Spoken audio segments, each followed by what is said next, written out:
Sorry, what? Bienvenidos a la última reunión del día.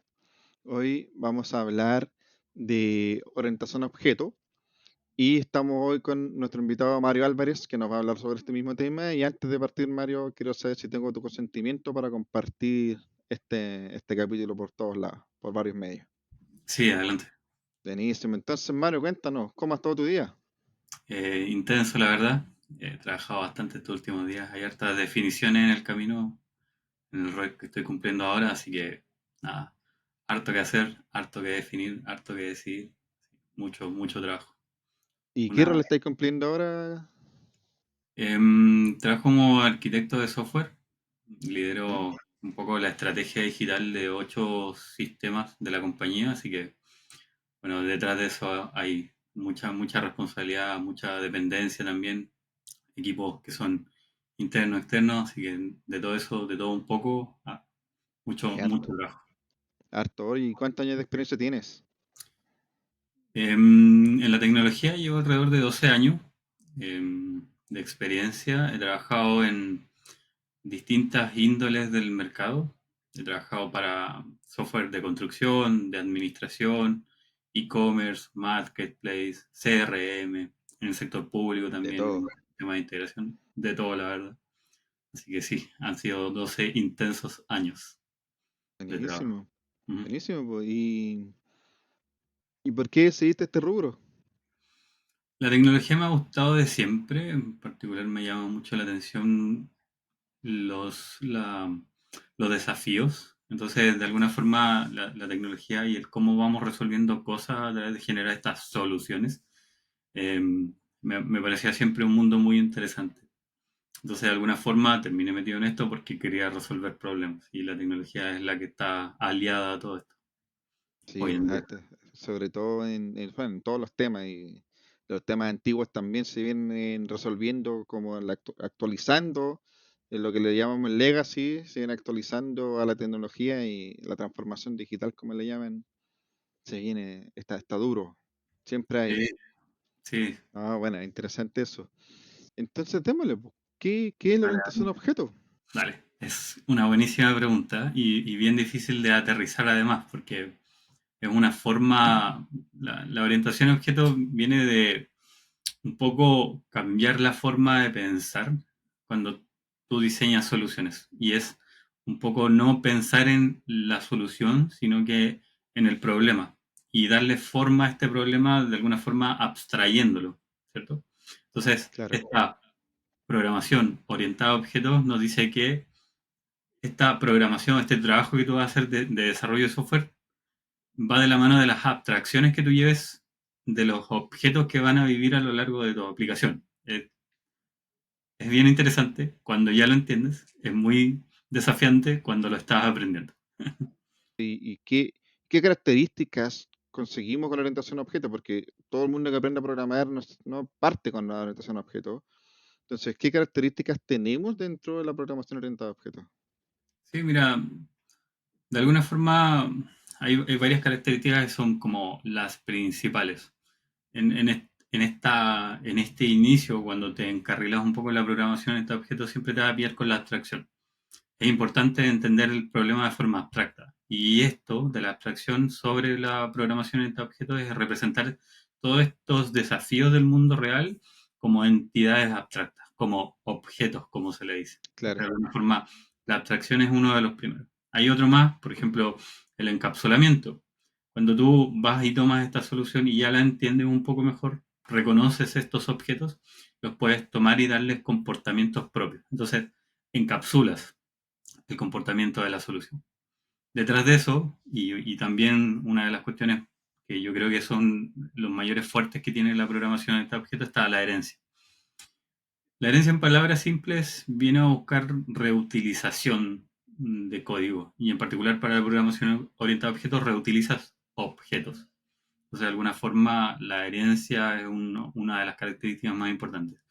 Y una de las más difíciles, quizás por el nombre, es el polimorfismo. El polimorfismo al final te permite que una definición, una abstracción, ¿cierto? Una de las características que hablamos al principio, la reutilices, pero dándole un sentido nuevo. Entonces, de alguna forma, el polimorfismo, llevándolo a la realidad, es que, no sé, tienes algo que tiene un cierto comportamiento, pero de alguna forma tú necesitas darle una adecuación. Entonces, aplicas Claro. polimorfismo. Claro, aquí me gustaría igual concentrar un poco las características sobre cada uno de los puntos que destacaste, sobre todo el último, que es polimorfismo, uno de los más difíciles de entender, sobre todo porque mucha gente lo entiende de diferentes formas, pero partiendo un poco Claro, por el tema de la abstracción, la idea es que la gente se lleve con qué es la abstracción, es cuando nosotros, como bien tú decías, abstraigamos las cosas a objetos y digamos un auto. Un auto es un vehículo que puede tener muchas ruedas, puede tener un motor, ¿cierto? Puede tener puertas, puede tener ventanas. Entonces, el objeto vehículo es una abstracción de algo, es un objeto y que dentro de eso mismo tenemos muchas características y la idea es que, y acciones, entonces ahí es donde nosotros dejamos la característica del objeto abstraído a un código entonces, el vehículo es un objeto que tiene muchas características y tiene acciones. Una acción puede ser prenderse, ¿cierto? Puede ser abrir puertas, puede ser retroceder, avanzar, no sé, esas son las acciones. Las características son cuántas puertas tiene, cuántas ruedas tiene, qué tipo de motor tiene, etcétera. claro, Y cuando hablamos de encapsulamiento, la idea es que cuando nosotros hablamos, por ejemplo, del mismo vehículo, el vehículo tiene un motor, pero nosotros podemos tener infinidades de motores, infinidades de objetos tipo motor. Y ahí es donde el encapsulamiento me dice, oye, pero ¿qué necesito yo tener? Solamente el encendido y el apagado. claro, Entonces, de esa forma generamos la herencia en el que el motor se hereda de muchos tipos de motores, pero yo lo encapsulo y te lo abstraigo a que tengas dos acciones que pueden ser llamadas de otros lados. Entonces, el vehículo puede ser una moto, puede ser un auto, tiene un motor, que el motor tiene una acción, encender y apagar, por ejemplo. Pero la abstracción del motor tiene muchas otras cosas, el tipo de motor, el tipo de benzina, etcétera, etcétera, etcétera. Y ahí es cuando nosotros encapsulamos las abstracciones y generamos herencias para tener una gama inmensa del mismo tipo. Y ahí es donde viene el polimorfismo, que como tú bien dices, es cómo podemos dentro de un mismo objeto o dentro de una misma acción hacer diferentes cosas pero del mismo nombre.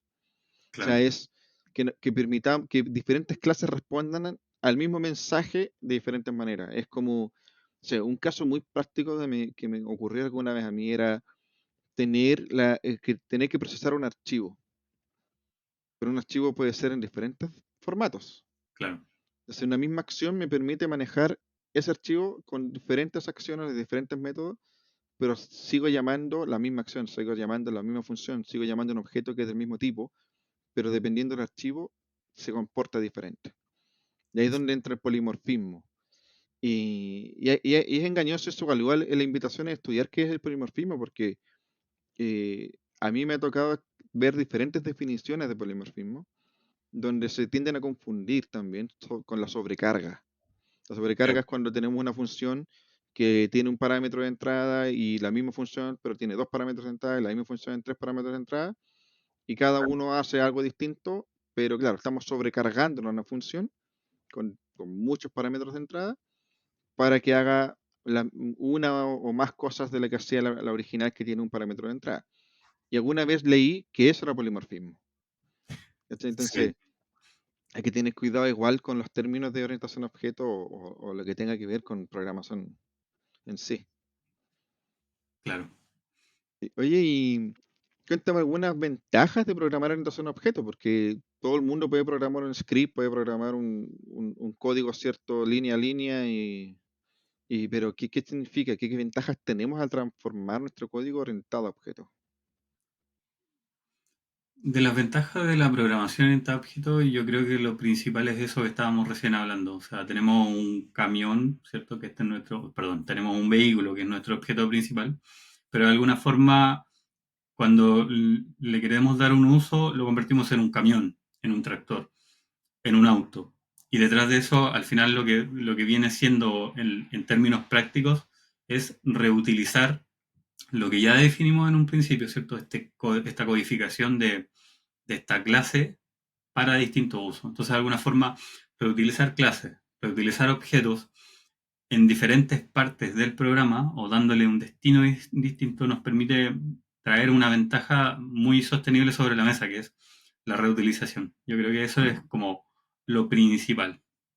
Detrás de eso, igual hay otras cuestiones como que te queda modular, ¿cierto? Porque ya empiezas a organizar la lógica del desarrollo, la lógica de la aplicación y a entender que este uso que le va a dar al objeto va a ser a lo largo del camino un uso modularizado, ¿cierto? Independiente. Y bueno, lo que buscamos siempre, ¿no? Que sea flexible, que sea mantenible. Entonces, esas ventajas todas resultan de una buena implementación de la programación en este objeto. Cuando ya tienes un software que se fue estructurado o pensado de ese modo, el código es más sencillo de entender, porque hablas de un vehículo a lo largo de toda tu solución. Todos entienden lo que es un Claro. vehículo, esa abstracción un poco de la vida real. Y eso hace que también sea más seguro porque de alguna forma avanzas conociendo el sentido de lo que haces, la aterrización un poco del desafío, de buscar estas soluciones. Y bueno, como una de las ventajas también de todo esto es que hay claridad, en el mismo sentido. Como abstraes la realidad y lo conviertes en estas entidades, estas clases, estos objetos, entiendes que tienes un vehículo. Entonces sigue siendo Claro. una abstracción de la vida real. Entiendes que tienes un producto. En los muchos sistemas del retail se trabaja de esa forma. De alguna forma todo esto te da claridad de las cosas que estás haciendo. Claro, es súper, hay que tener claridad también sobre qué es la modularización. O sea, cuando nosotros generamos módulos diferentes, nos permite hacer todos los demás, esta reutilización de código, nos da una flexibilidad porque podemos generar otros módulos, y ahí es donde viene el tema de la herencia, ahí viene el tema del encapsulamiento. Todo eso nos da la ventaja de generar un código modularizado que nos permite la reutilización y a la vez ser flexible, ¿cierto? Y como dices tú, nos genera una claridad sobre qué es un vehículo. Un vehículo tiene ciertas características y donde tú hagas un objeto de vehículo va a tener muchas cosas similares y tú sabes lo que es. Pero esto también genera desventaja, o sea, pasar de estructurado a orientación a objetos, ¿cierto? Es mucho el cambio, creo que al inicial mucho cambio. ¿Y qué desventaja nos lleva a tener un código orientado a objetos? ¿Qué ventajas podríamos encontrar en ese caso? Generalmente en los proyectos que llevo, una de las desventajas de la programación orientada a objetos es que al principio orientar al equipo en la programación orientada a objetos y orientar a que la búsqueda de esta solución sea abstraída, ¿cierto? A clases, hace que el inicio sea más lento, de la mano de que el equipo tiene que entender la abstracción y la abstracción tiene que cumplir con las mínimas para poder partir, ¿cierto?, el desarrollo del software. Entonces, de alguna forma, hay mayor complejidad al inicio. Se hace un poquito más difícil partir. Luego de eso ya vienen cuestiones más técnicas. Por ejemplo, a veces te llenas de abstracciones. Entonces no te vas dando cuenta como en memoria, de alguna forma vas levantando objetos y más objetos que van ocupando un poquito la capacidad de cómputo y eso hace que el consumo de recursos va aumentando también.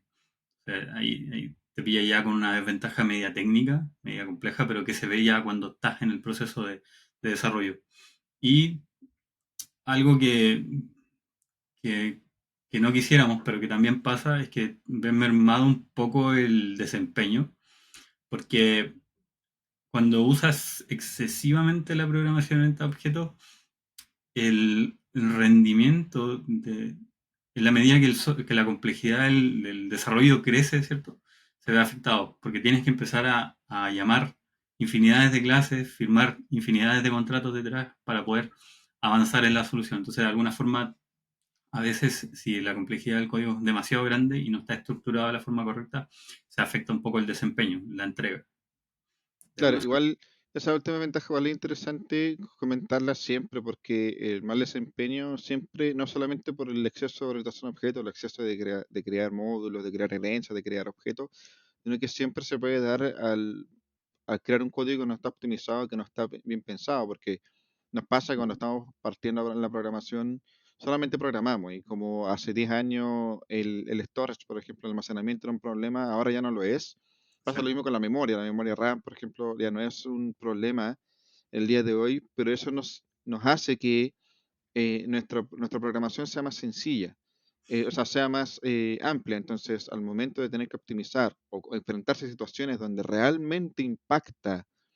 la creación de un buen código en la rapidez que necesitas tener, podemos tener una desventaja de desempeño en crear demasiada orientación a objetos, o demasiados módulos, demasiado herencia, hay que tener mucho cuidado igual con eso cuando ya son sistemas grandes, como dices tú, cuando ya empezamos a tener sistemas más avanzados, más complejos, más grandes, hay que tener un poco cuidado con qué se usa o cómo se programa la orientación a objetos.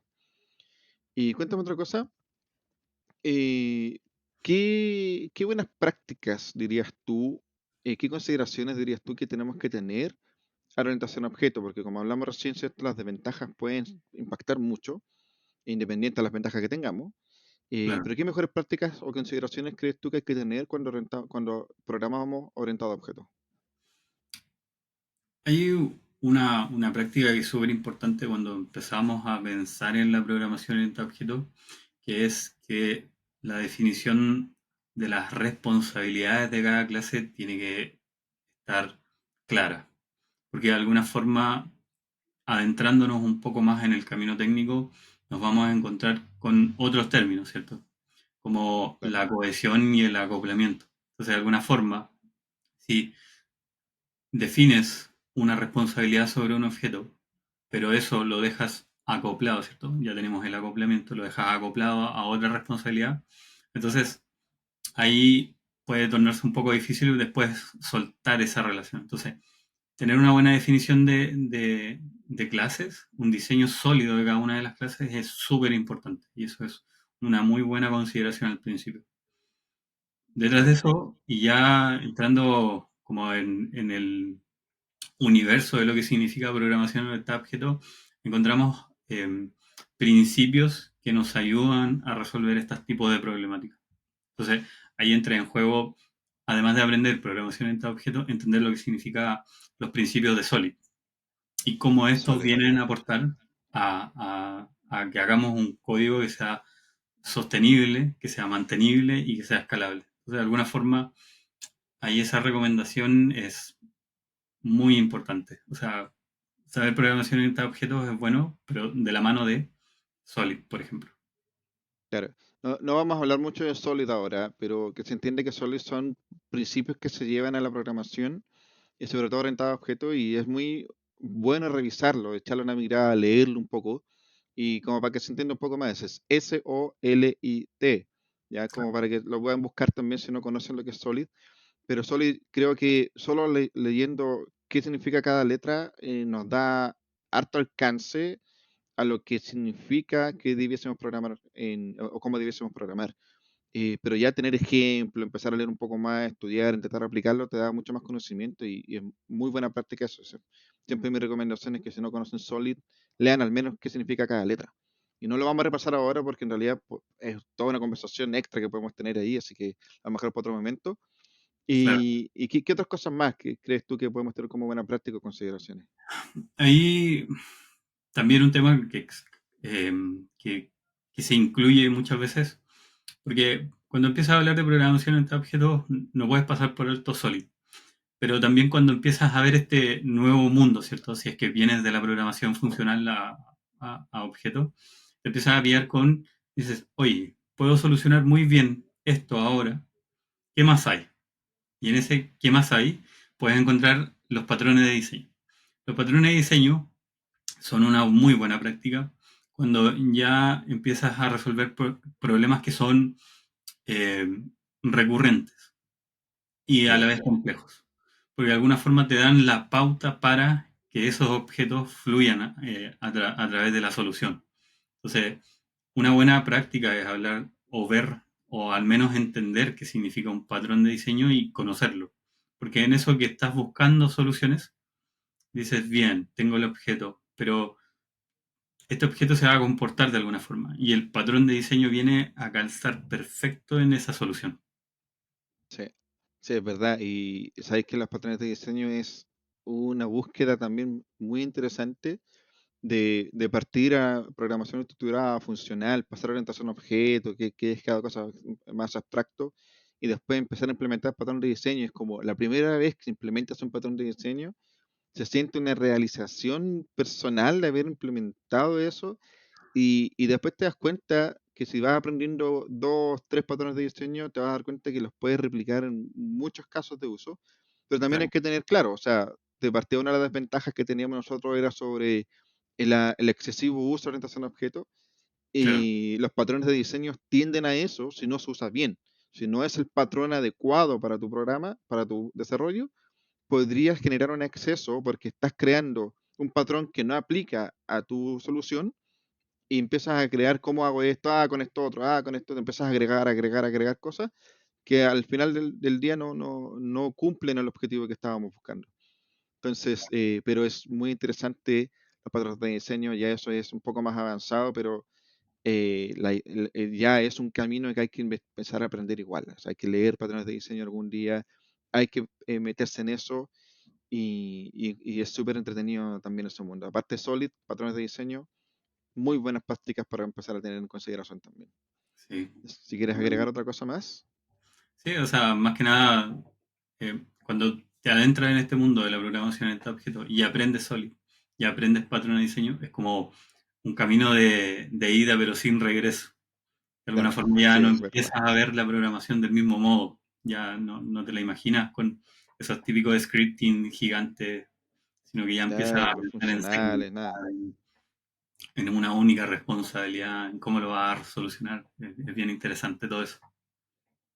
Claro. Hay que tener, igual hay que tener un poco más de experiencia en empezar a implementarlo en sistemas complejos, porque Claro, a todos nos ha pasado, yo creo que a todos nos ha pasado que cuando empezamos las primeras veces nos emociona tanto que lo aplicamos, pero descuidamos otras cosas.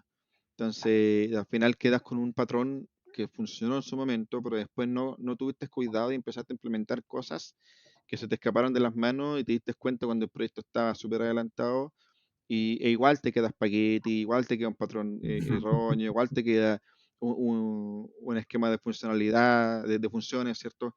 Entonces, eh, siempre hay que tener esa consideración de seguir aprendiendo un poco más, seguir estudiando otros patrones, tener cuidado con los patrones, claro. y eso es algo que hay que tener con alta atención. Sí, es verdad. Muchos solucionan muchas cuestiones, pero también son complejos de implementar. O sea, hay que tener cierto equilibrio entre el amor por el patrón y el cuidado que hay que tener también de ser responsable en seguir lo que propone. Claro, sí. Y siempre cuando uno busca cómo mejorar un código, cómo podríamos implementar una solución, como en un inicio comentaste, hay que diseñar un poco, tener claridad de qué va a ser cada clase, planificar qué objetos tenemos, planificar un poco más para darnos cuenta qué necesitan en el código y buscar un patrón de diseño que se acople a eso. Y no solo leer el primero que me dio resultado como este es que necesito, pero después te das cuenta que hay otros que pueden cumplir la misma función y de mejor manera, o incluso acompañar dos patrones de diseño en conjunto para Claro, solucionar tu problema. O sea, hay que tener mucha consideración en eso y y leer un poco más, investigar un poco más. Y al principio uno cuando empieza a programar no importa mucho eso, pero ya cuando empiezas a tener desarrollos más grandes, desarrollos más complejos, ya te toca liderar tu propio proyecto o comenzar tu propio proyecto personal, hay que tener consideración eso, porque un proyecto funcional quizás te sirva, pero tiende a ser poco sostenible. es cierto, es cierto. Sí. Oye, ¿y qué desafíos has encontrado tú al manejar herencia en los proyectos, al manejar todo lo que estamos hablando de orientación a objetos? La Hay abstracción. un desafío en la herencia, es que, bueno, primero, la herencia te beneficia en evitar un poco las duplicaciones, ¿cierto? Porque va a declarar algo que vas a reutilizar a lo largo de la funcionalidad de la solución. Pero también Si se ocupa en exceso, también te puedes ver en una complejidad. Entonces hay que ser delicado, hay que tener equilibrio cuando uno ocupa herencia para ocuparla con moderación, ¿no? Está bien, funciona bien, resulta, pero hay que tener cuidado. Claro, pensemos de nuevo, tenemos un vehículo y tenemos un camión que hereda del vehículo. Entonces ahora vamos a hacer una herencia del camión. ¿Qué más podemos heredar o qué otra herencia podemos seguir hacia abajo para mantener eso, ¿cierto? Eso hay que pensar igual.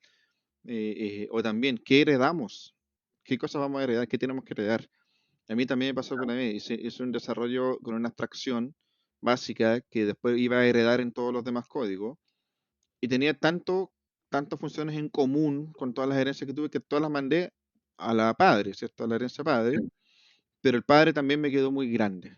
Me quedó con muchas funciones, muchas características diferentes y a la larga tenía orientación a objetos, sí, tenía un padre, tenía muchos que heredaban de ese padre, entonces entre ellos se podían comunicar y sobre todo con la herencia que replicaba el código tantas veces que al final en el padre tenía que ir, me di cuenta de eso y funciona Claro, súper bien, pero el padre después igual queda en ese sentido de muchas funciones, ¿o no?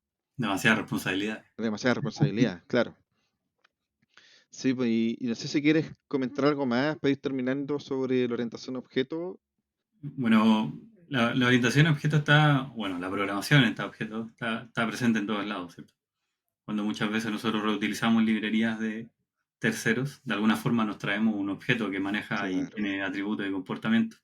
Entonces, de alguna forma, aprenderlo, manejarlo o simplemente conocerlo, saber de lo que se está hablando es súper importante. O sea, para cualquiera se lo recomiendo, ya sea un matemático que de alguna forma está haciendo script con soluciones que son más para el área de la ciencia de datos, o a un claro, desarrollador que está recién partiendo. Es un mundo súper interesante, súper potente, que te ayuda a avanzar mucho más rápido además, cuando ya lo tienes claro. Sí. Entonces claro. es importante practicarlo, pero es buenísimo. Sí, no, muy buen consejo. Es para todo lo que vaya a desarrollar, que se introduzca lo más rápido posible la orientación a objetos, sin dejar claramente de aprender todo lo que hay que aprender en la programación. No, no porque ya sea hacer una suma de dos variables, ya me voy a orientación a objetos. Claro, Pero sí es un camino en que hay que avanzar. sí. Oye, Mario, y mira, terminando ya, se nos está acabando un poco mal el tiempo, me gustaría saber que nos cuentes alguna historia, alguna anécdota de tu experiencia, cuéntanos algo interesante o algo entretenido que puedas compartir. Dale, a ver, una anécdota. Hace ya un par de años estaba trabajando para una empresa y teníamos un software que era de facturación. Dentro de esa suite de facturación, lo que se hacía un poco era ocupar el software a la interna, ¿cierto? Para conocer el Claro. producto y porque era útil para la compañía y de alguna forma se vendía hacia afuera. Entonces, en el área de soporte teníamos un chico que se incorporó al equipo, pero llevaba poco tiempo. Entonces, típico que le hicimos esa bromita de borrar la base de datos de la empresa. ¿Ya? Entonces, estaba apretando un soporte y le dijimos, sí, mira, entra a este servidor y borra esta Esta carpeta. tabla, esta carpeta, dale. Y claro, siguió las instrucciones un poco porque estaba aprendiendo, ¿cierto? Se estaba incorporando y borró la base de datos de las facturas de la empresa. Así que bueno, nos Esa no reímos era, bastante. no era una bromita, me dijiste. Era una bromita, pero era igual con un tono real. Pero ya lo Claro, habíamos respaldado, era un servidor compartido en ese tiempo. Esto de tener, no sé, los códigos en GitHub no era tan habitual. claro. Así que bueno, hicimos los respaldos respectivos antes de que poder vivir cualquier catástrofe, pero nos reímos bastante cuando él se dio cuenta que había borrado la base de datos de la empresa. Eso es una broma cruel, igual. Esa anécdota del típico delete where que le hacen base de datos y que te la hagan cuando estás entrando, no, Fue la terrible. pagada de piso. La Claro. bienvenida. Muchas gracias por tu participación, muchas gracias por tu conocimiento y ya nos estaremos viendo en una próxima ocasión. Muchas gracias. Dale, Sebastián. Igual te agradezco a ti por el espacio, por esta oportunidad de contar un poco de esta pasión que llevamos los desarrolladores de alguna forma y tratar entregársela al resto de la del público, ¿no? De, Sí, de lo entretenido que es detrás de lo complejo que significa muchas veces hablar sobre estos temas. sí, pues totalmente. Así que agradecido por todo el conocimiento igual. Así que eso, hasta la próxima, Mario. Estamos Dale, hablando. muy bien, Chao, Sebastián. chao. Gracias.